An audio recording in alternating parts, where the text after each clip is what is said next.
یہ شرعی اصول ذہن میں رکھیں کہ کسی بھی امت کا نبی اس امت میں سب سے زیادہ شجاعت اور دلیر ہوا کرتا ہے، سب سے زیادہ جرأت مند ہوا کرتا ہے۔ جس امت کے اندر حضرت خالد بن ولید رضی اللہ تعالیٰ عنہ جیسا جرنیل ہو، جس امت کے اندر حضرت سلطان صلاح الدین ایوبی جیسا جرنیل ہو، جس امت کے اندر 17 سالہ محمد بن قاسم جیسا جرنیل ہو کہ جو 17 سال کی عمر میں پورے سندھ کو جو ہے وہ پلٹ کر رکھ دے، تو اس امت کے نبی کی جرت کا شان کا عالم کیا ہوگا؟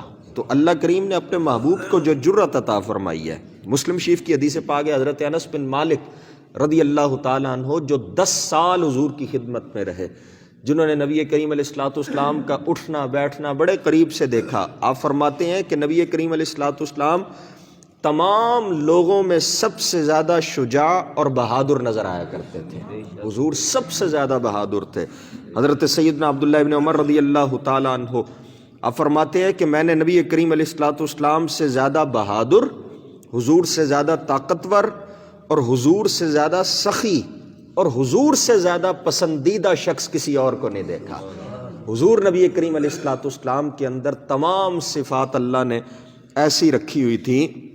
حضرت سیدنا علی المرتضیٰ کرم اللہ تعالی وجہ الکریم، آپ کیا بات ارشاد فرماتے ہیں جب لڑائی خوب گرم ہو جایا کرتی تھی اور جنگ کی شدت دیکھ کر بڑے بڑے بہادروں کی آنکھیں پتھرا کر سرخ ہو جایا کرتی تھی، اس وقت ہم حضور کے پہلو میں کھڑے ہو کر اپنے آپ کو بچایا کرتے تھے۔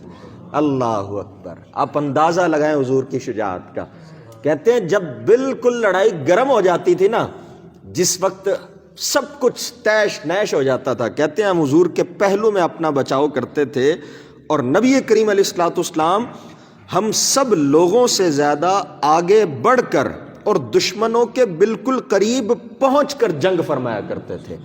حضور درمیان میں چلے جاتے تھے، اور ہم لوگوں میں سب سے زیادہ بہادر وہ شخص شمار کیا جاتا تھا جو جنگ میں نبی کریم علیہ الصلوۃ والسلام کے قریب رہ کر دشمنوں سے مقابلہ کیا کرتا تھا۔